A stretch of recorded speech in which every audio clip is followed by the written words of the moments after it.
Jeremy Leaf, the housing spokesman from RICS, joins us now live in the studio. Hi, Jeremy. Morning. Further evidence the housing market's faltering or not? Well, yes, on paper, of course, prices have slipped out back a bit. But when you actually look behind the figures, as we always like to do, it's there's a very modest change. And in fact, the majority of people are actually reporting stable prices.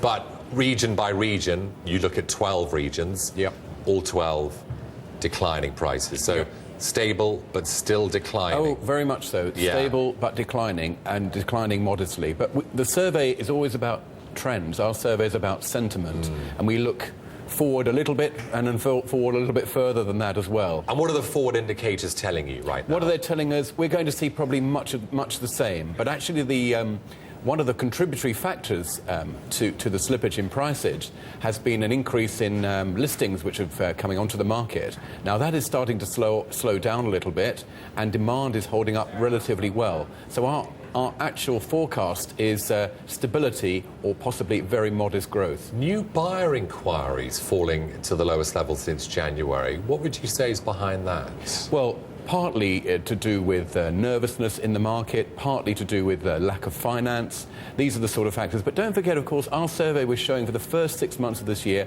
quite steady growth.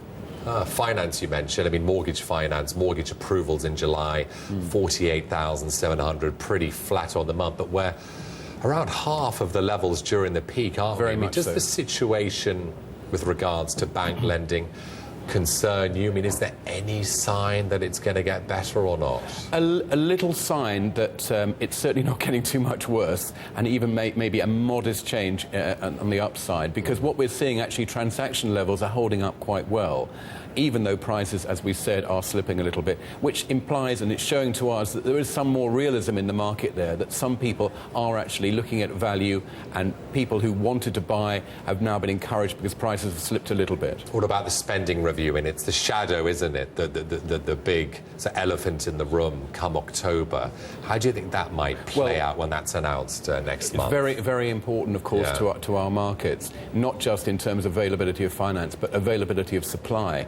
At the moment, there's a big shortage of supply, and developers, builders want to bring more property onto the market in certain areas, and they're being constrained from doing so because of cutbacks and, of course, a lack of finance. 10 seconds, Jeremy. Just sum up the market for us. Go for it. Market's not too bad, could be a lot worse, being more resilient, showing a little bit of resilience. We're obviously going to be very cautious as we go forward, but broadly stable as we proceed towards the end of the year. Jeremy, thanks a lot. Jeremy Leaf there from RICS.